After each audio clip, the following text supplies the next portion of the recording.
aquí estamos, ¿cierto? Compartiendo nuevamente un cafecito con raíces con aroma a Torá. Muchas gracias por acompañarme en esta hora para poder estudiar una porción más de la palabra del Eterno. Hoy quiero saludar a Janet Rubilar y a Carla Blanco y agradecerles, ¿verdad?, el apoyo. Gracias por estar estudiando junto con nosotros. Estamos aprendiendo cada día más. Les mandamos un cariñoso saludo. Y bueno, Shabbat Shalom para todos, ¿verdad? Hoy día entramos, hoy día es un día especial. Ya ayer, ¿cierto?, entramos en este espacio sagrado del Eterno. Y bueno, también es especial porque estamos terminando la parashá Koraj, que es una parashá que nos ha enseñado muchas cosas. Yo creo que una de las cosas más importantes, ¿verdad?, es que no debemos ser rebeldes con el Eterno. Él dejó estipulado tantas cosas en su palabra justamente para que nosotros no cometamos los mismos errores que cometieron el pueblo de Israel, ¿verdad?, que son todos los relatos que nosotros estamos viendo en esta hora. Vamos a primero a orar para pedirle al Eterno que nos dirija, ¿verdad? Padre eterno, Señor, Dios todopoderoso, Rey del universo, te exaltamos, Señor, y te agradecemos, Padre, porque tú eres Dios grande en nuestras vidas, Señor. Gracias porque a través del estudio, Señor, de tu palabra que tú nos dejaste a nosotros, podemos conocerte un poquito más, Señor.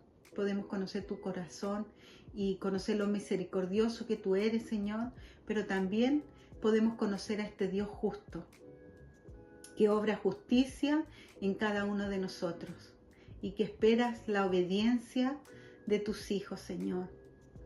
Padre amado, yo te doy gracias por cada persona que nos acompaña, Señor, en el estudio de estas porciones. Padre amado, te pedimos que tu mano poderosa, Señor, se extienda a cada uno de ellos, Señor. Y si hay alguna necesidad, Padre, tú puedas, Señor, obrar en misericordia en sus vidas, Padre. Oh Dios eterno, Señor, también rogamos una vez más por la paz en Israel, Señor, para que tú puedas colocar de tu shalom en ese pueblo. Rogamos por él, Señor, siempre, porque amamos lo que tú amas y tú amas a ese pueblo, Señor. Padre bendito, Señor, acompáñanos en esta hora, en el nombre de Yeshua. Amén. Vamos entonces, ¿cierto?, a ver hoy día la última porción, la aliyá número 7, que la encontramos en Número, capítulo 18, del versículo 21 al versículo 32. Y leemos el 21 y dice: Y he aquí que yo he dado a los hijos de Leví todos los diezmos en Israel por heredad, a cambio de su ministerio en el cual sirven, el ministerio de la tienda de reunión. Aquí vemos cómo, ¿cierto?, el Eterno deja establecido que los diezmos son para los levitas, ¿verdad? Y queda claro que los diezmos dice acá: yo he dado a los hijos de Israel todos los diezmos en Israel por heredad, ¿verdad? Es la herencia que tenía este pueblo. Recordemos que ellos no recibieron tierra, sino que aquí vemos que la heredad de ellos era este diezmo. Y dice que esto es a cambio de su ministerio, por el cual sirven, el ministerio de la tienda de reunión, porque no cualquiera podía acercarse a esta tienda de reunión. Ya lo vimos, ¿cierto?, que pasó cuando quisieron acercarse, ¿verdad?, con estos incenciarios, todo lo que pasó a través de esta rebelión, que ellos se sentían que todos ellos podían ir y ministrar, ir a acercarse al tabernáculo y ir y ser igual que Moisés y Aarón, siendo que Dios quería establecer que él, bueno, y así lo estableció en las aliyás anteriores, que él fue el que eligió a Moisés y a Aarón de entre medio de todo el pueblo, ¿verdad? Y por más que fueran de la misma familia, fueran primos o muy cercanos, Dios estableció solamente a Moisés y a Aarón para que tuvieran una labor especial. Y acá vemos que los diezmos estaban destinados a los levitas. La palabra diezmo en hebreo es maaser, ¿ya? Maaser. ¿Qué significa maaser? Porque nuestra Biblia dice diezmo solamente. pero vamos a ver ahora que hay distintos tipos de diezmo, no distintos tipos de diezmo, sino que el diezmo está destinado a diferentes obras, ¿verdad? Entonces vemos que la palabra diezmo en hebreo es maaser. ¿Qué significa maaser? Es la parte de los productos agrícolas de la tierra de Israel que hay que separar una vez al año y entregar a sus respectivos destinatarios. Entonces vemos que este diezmo del cual estamos hablando no era un diezmo en dinero, ¿ya? Sino que está todo en un concepto agrícola. Recordemos que toda la palabra nos habla en un concepto agrícola, desde Adán y Eva, ¿verdad? Donde fueron puestos en un huerto, donde tenían que labrar la tierra, ¿verdad? Donde allí está el árbol de la vida y de la ciencia, del conocimiento del bien y del mal. Vemos cómo todo tiene que ver con un lenguaje agrícola. Las fiestas están señaladas por los tiempos agrícolas, ¿verdad? Y así. Jesús cuando habla, también él habla de la higuera, ¿verdad? Habla de que hay que cegar. Toda la Biblia completa está en un lenguaje agrícola. Y el diezmo no es distinto a eso. Vemos que el diezmo es una parte de la producción agrícola que ellos debían separar una vez al año. El diezmo lo daban una vez al año. Y así podemos ver que hay tres tipos de diezmo. En primer lugar, se separa una porción que le llaman terumá, que es la porción separada, que se entrega directamente al sacerdote. Después tenemos el segundo lugar, se separa el maaser rishon, que es el 10% de lo que queda del producto y se entrega al levita. El levita a su vez separa el diezmo de lo que recibe, que se llama terumá maaser, y lo entrega al sacerdote. Esto lo encontramos en Números 18:26. En tercer lugar se separa el maaser sheni, que es el 10% de lo que queda del producto y lo llevan a Jerusalén para ser comido allí. Esto se hace el primero, segundo, cuarto y quinto año del ciclo agrícola de 7 años. Recordemos que todo esto está centrado en el año Shemitah, ¿verdad? Que la tierra la trabajamos 6 años y el séptimo año la tierra descansa. Entonces, los diezmos están de acuerdo a los años, entre los años de Shemitah.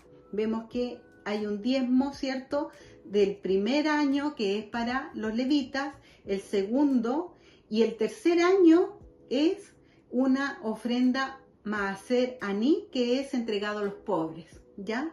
Después tenemos el cuarto año que es para los levitas, el quinto año es para los levitas y el sexto año también es un diezmo maaser aní que está destinado a los pobres.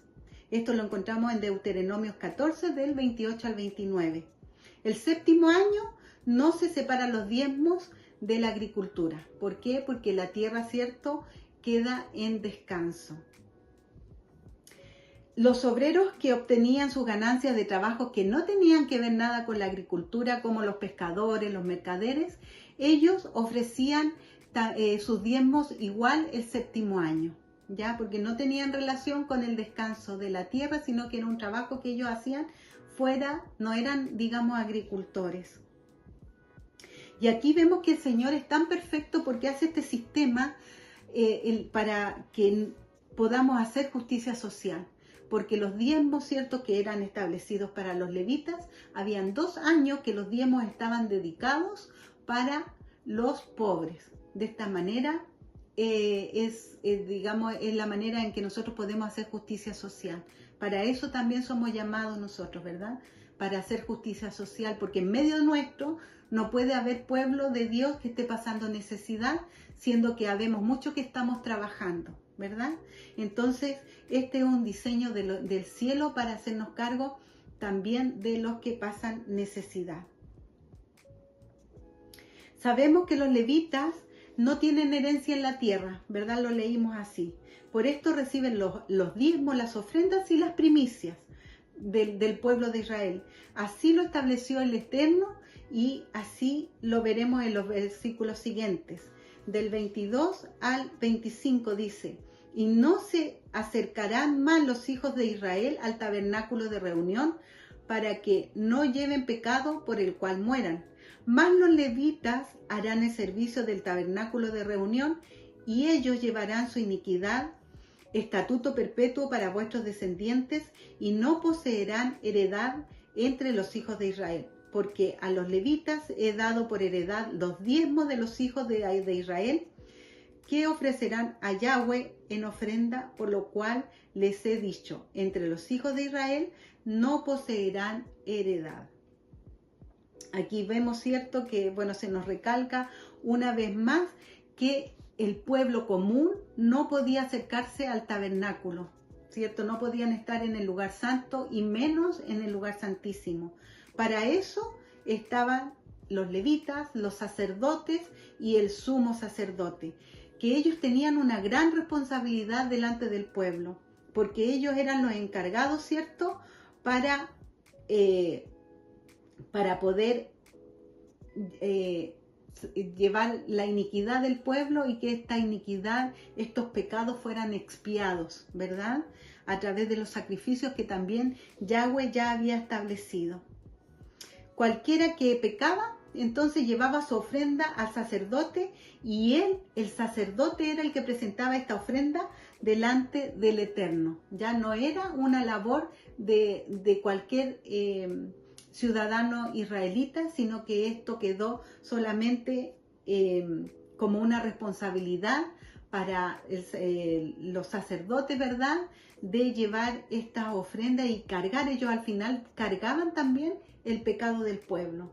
Y esto nos recuerda a nuestro Yeshua, ¿verdad?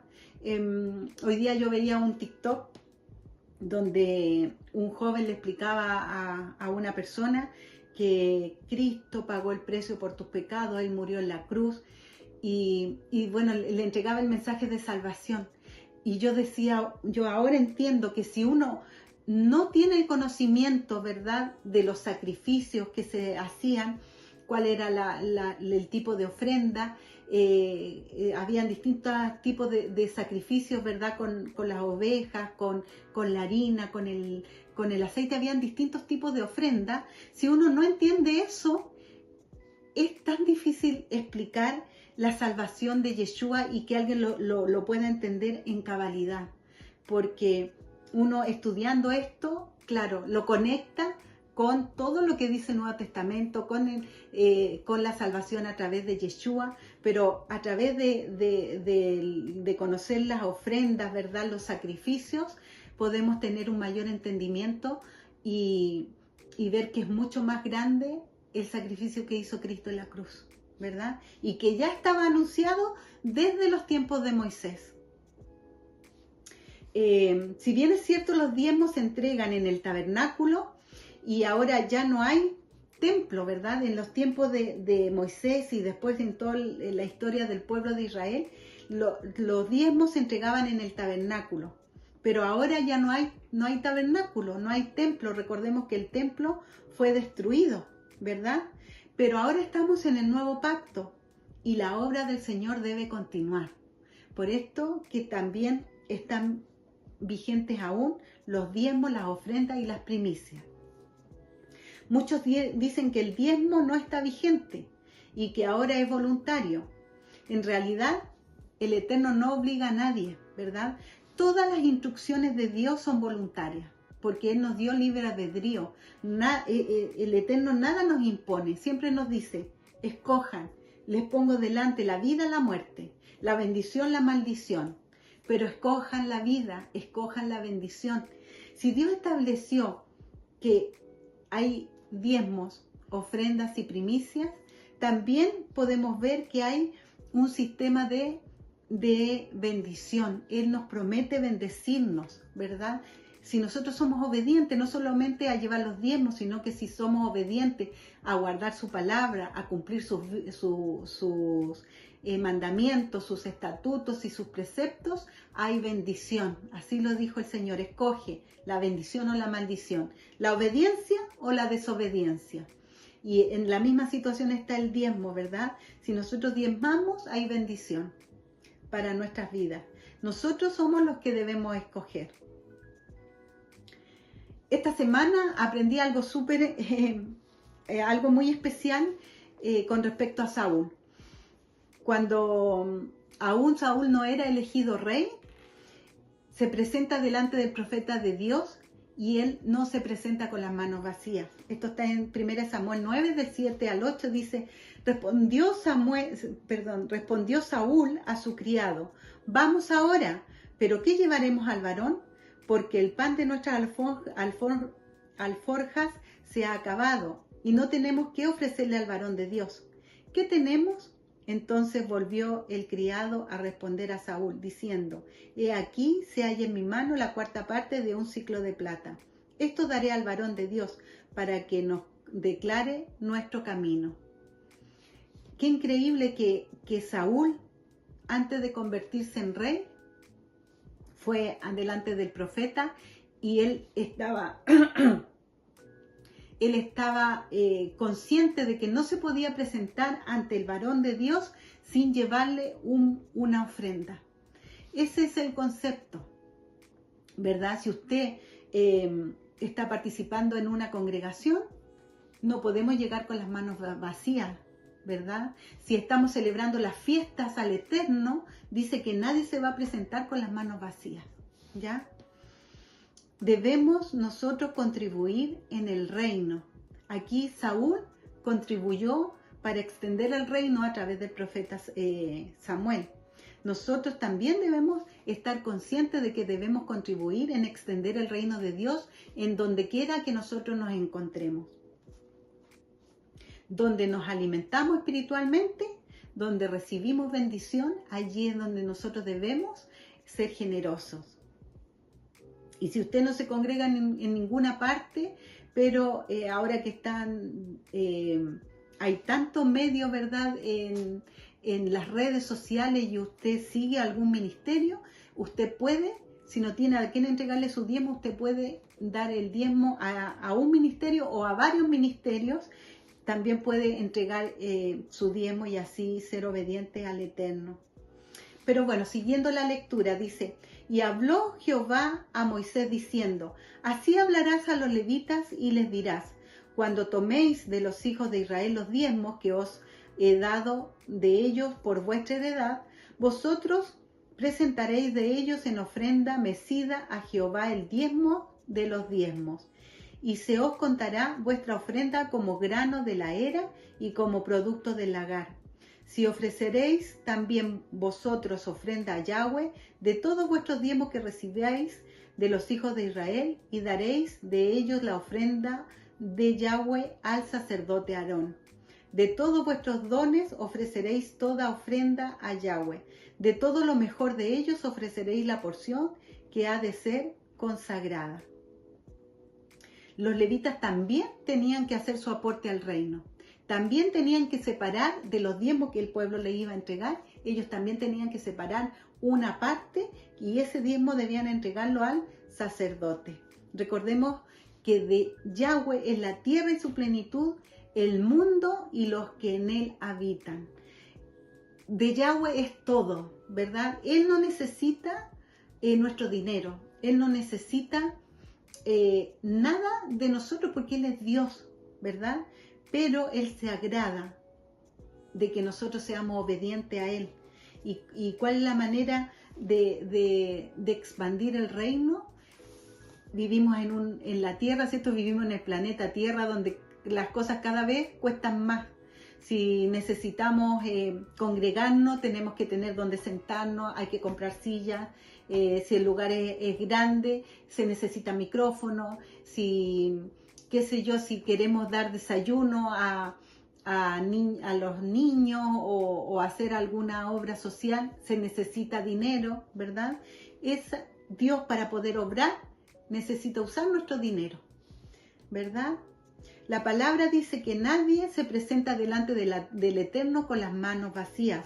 Aún los levitas que recibían los diezmos y ofrendas tenían que presentarse al Eterno con lo mejor de sus dones, de su trabajo y así también una porción de la parte de los diezmos. Y en el versículo 30 dice, y les dirás, cuando ofreciereis lo mejor de ellos, será contado a los levitas como producto de la era y como producto del lagar. Y comeréis en cualquier lugar vosotros y vuestras familias, pues es vuestra remuneración por vuestro ministerio en el tabernáculo de reunión. Y no llevaréis pecado por ello, cuando hubiereis ofrecido la mejor parte de él, y no contaminaréis las cosas santas de los hijos de Israel, y no moriréis. Aquí, ¿cierto?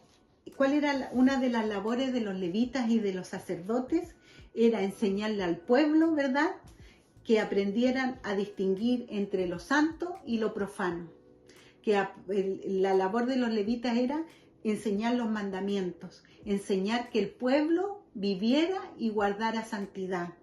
Esta era una de las labores de los levitas y ellos debían hacer eso con el pueblo. Por eso que ellos, a los levitas se les pedía un grado de santidad mayor que del pueblo. Por eso que el pueblo no podía acercarse al tabernáculo, pero un levita sí podía acercarse al tabernáculo.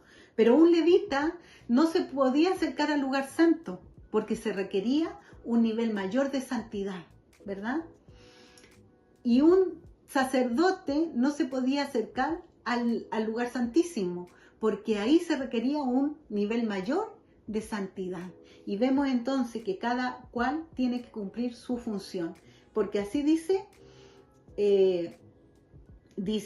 y no contaminaréis las cosas santas de los hijos de Israel y no moriréis. Porque ellos debían guardarse, ¿cierto? Y nadie, ninguna persona con pecado podía ir y contaminar el lugar santo o algún utensilio que usaban en todas las actividades que debían cumplir estos levitas. ¿Qué le damos nosotros? ¿Qué le estamos dando nosotros al Eterno? ¿Con qué nos estamos presentando delante de su presencia? ¿Verdad? Porque los levitas se presentaban con sus dones también y con todos sus talentos, ¿verdad? Nosotros así también debemos presentarnos al Eterno entregando lo mejor de nosotros, entregando nuestros diezmos, nuestras ofrendas, nuestras primicias, pero también entregando nuestro tiempo, ¿verdad? Entregando el servicio a los demás, ¿ya? Y vemos que todo obrero es digno de su salario. Los levitas eran dignos de su salario y hoy en día los pastores también son dignos de su salario. No debemos ser críticos con eso, ¿verdad? Porque uno le entrega los diezmos al Eterno y el Eterno después pedirá cuenta qué se hicieron con esos diezmos. No es labor nuestra de juzgar, sino que la labor nuestra es de obedecer. Y ya vimos que tampoco debemos ser murmuradores, ¿ya? Y cada vez que nosotros criticamos y opinamos qué se hacen con los diezmos y qué sé yo, ahí estamos participando de este pecado que a Dios no le agrada, que es la murmuración. Ya vemos lo que le pasó a Miriam, ¿verdad? Ya vemos lo que le pasó a Coré. Nada bueno. A los demás del pueblo les dio tierra por heredad y debían llevar los diezmos de su producción, ¿verdad? Todas las personas que tenían heredad, ellos estaban obligados a llevar el diezmo de lo que producían, ya fuera un diezmo agrícola, ya fuera el diezmo del trabajo que ellos tuviesen. Esta porción ha sido muy interesante. Espero que el Eterno pueda hablar a sus vidas, así como ha hablado a mi vida, me ha ministrado mucho esta semana, y aprendamos a ser obedientes y aprendamos a tener un corazón generoso y aprendamos a hacer una extensión del reino y poder hacer justicia social con aquellos que también así lo necesitan. Que el Señor les bendiga y yo sigo disfrutando esta tacita de café con aroma, con raíces y con aroma a Torá. Que el Señor les bendiga.